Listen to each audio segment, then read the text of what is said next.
في الفيديو دوت مش هنقول ام مكة تاني ولا هنقول اي فسخاني، مش هنجيب منك تاني. بصوا بقى، تعالوا نفتح الفسيخ اللي احنا عملناه سوا، وهقول لكم قعد قد ايه، وكل حجم بيقعد قد ايه، وبعد ما بيقعد الفترة ديت لازم نعمل ايه، وتكات وتفاصيل مهمة. بس تابع معايا الفيديو. السلام عليكم حبايبي، نسمي الله ونصلي على الرسول عليه الصلاة والسلام، عليه أفضل الصلاة والسلام. ده الفسيخ بتاعنا اللي سيبناه مدة 15 يوم. بصوا 15 يوم وفتحنا عليه طلع بسم الله ما شاء الله. اللون التحفة البينك بتاعنا، زبدة سايحة. بصوا تحفة تحفة تحفة ما شاء الله. هنفتح الكمية كلها سوا وهنقول لكم، هنعمل ايه بالظبط. طيب انا هعلمك في الفيديو دوت كمان ازاي تحفظي الفسيخ، ومدة التخليل ايه، وكل حجم وايه وتفاصيل وتكات مهمة قوي قوي. هخليكي لو حابة تعملي مشروع من وانت في البيت بإذن الله هتعمليه، وانا شايفة ان ده مصدر رزق حلو قوي. وجربي ان يبقى ليكي مشروع وانت قاعدة في البيت، حتى لو هتبيعي لحبايبك وقرايبك وجيرانك فقط. مش عايزة توسعي المجال ما توسعهوش. لو على قد جيرانك وحبايبك وقرايبك واصدقائك هتبيعي وهتشتري، وهيبقى ليكي مصدر رزق كويس قوي. وكمان مش لازم تغلي زي بره، لان هو مش مكلف خالص.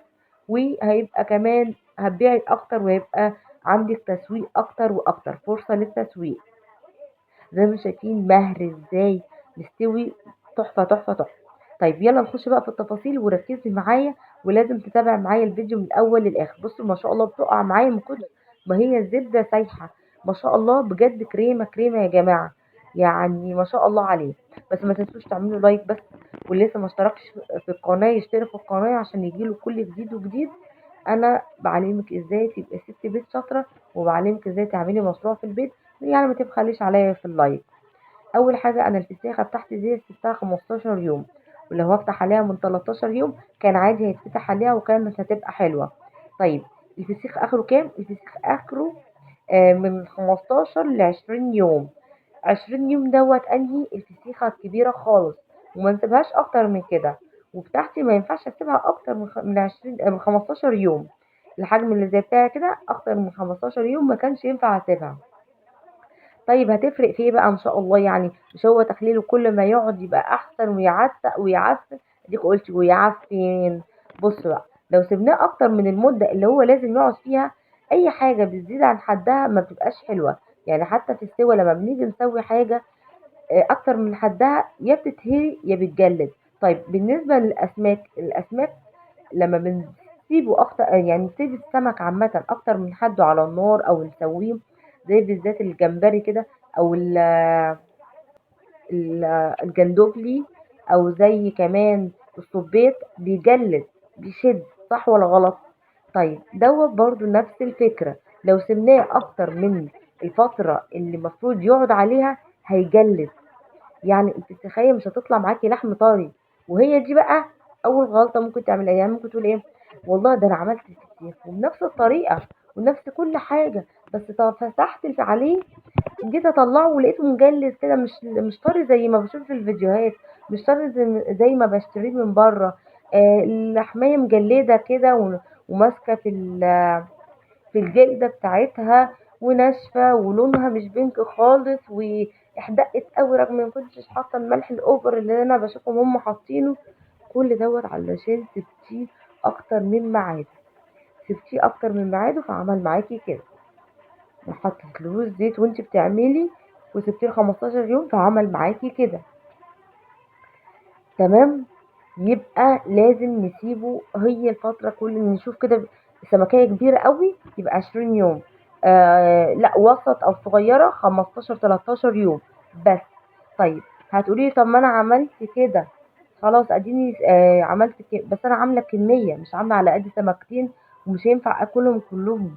طب انا هعمل ايه بقى؟ انت كده دبستيني ان انا عملت الكمية ديت، وبتقولي لي ما ينفعش اسيبهم اكتر من كده و15 يوم. انا كنت فاكره ان انا اسيبهم كده المده دي كلها.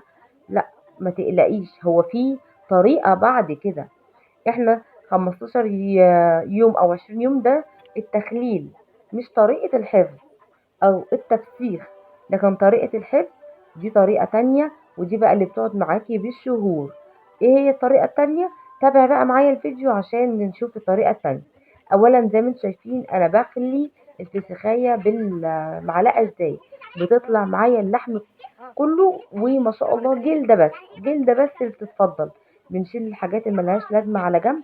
ادينا جايبه لكم كل حاجه بشفافيه وبامانه زي ما انتم شايفين، عشان تبقوا شايفين كل حاجه قدامكم.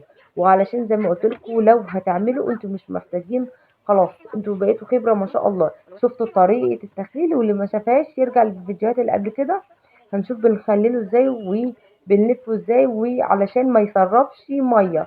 صحيح زي ما انتم شفتوا انا كنت مطلعاه ما شاء الله مش مسرب اي سوائل خالص منه. طبعا دي حاجه مهمه انه ما يسربش سوائل، يعني محتفظ بالسوائل بتاعته، يعني الرطوبه اللي هو منه فيه، يعني هيطلع طري ومعاكي جميل.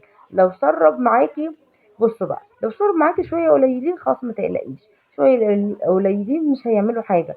تبتدي تقلقي لو لقيتي كل الميه نازله بعيد عن الاكياس او البرطمان اللي انت حاطاه فيه، كده تبتدي تخافي، ما هو خلاص ما عادش فيه رطوبه حواليه فهيبتدي يجف منك. عشان كده لازم زي ما قلت لكم وانا بعمل، مش انا كنت بقول لكم لازم نقربه كويس، لازم نلفه كويس، لازم نبقى حاكمينه كويس. علشان التكايه ديت يا جماعه لازم نلفه او نبقى محكمين منه كويس علشان ما يسربش سوائل. ولو سرب ما يسربش الكمية اللي يخليه يفقد السوائل اللي حواليه ويجف مننا. وبرده دي مشكلة تانية، ممكن تبقى ماشية على كل التكات بس التكة دي مهمة. بصوا انا جايبه لكم كله كده، بصوا جلد بس، شايلين اللحم منه كله. وهي دي بقى الخطوة المهمة اللي بعد ما خلاص عاد الفترة بتاعته من 15 ل 20 يوم زي ما قلنا. بتجيب برطمان يا ازاز يا بلاستيك، تاني يا ازاز يا بلاستيك، محدش عشان حد قال لي ينفع احطه في صينية، ينفع لو ما عنديش حاجة بلاستيك، لا معلش مش هينفع، يا يبقى ازاز يا بلاستيك. ونجيب من كل طبقة وطبقة زيت، نغرقها زيت، ونحط طبقة فسيخ تاني ونحط زيت، وطبقة فسيخ تاني ونحط زيت. لازم كل طبقة وطبقة كده تبقى شبعانة من الزيت. بصوا بقى غرقان زيت ازاي، بصوا بقى. طيب دي بيحافظ، ده عايزه اقول لكم كمان ان هو لو احدق منك قوي بيشيل الملح الزياده، بيحافظ على طريان السمكيه وبيطريه وبيخليه احلى واحلى. يعني هو كمان كل ما بيقعد في الزيت بيبقى مصلحه ليكي كمان. تمام، طعمه بيبقى احلى كده وبيبقى طري اكتر، بتطلعيه دايب اكتر. بيقعد معاكي بقى شهور، يعني من 3 شهور ل4 شهور عادي جدا، بره او جوه التلاجة عادي. خلاص ما تقليش، مش هيبقى ليه ريحة فواحة تاني بقى، مش هيبقى حد عارف ان عندك فسيخ وريحته تبقى فواحة. وبالهنا والشفا.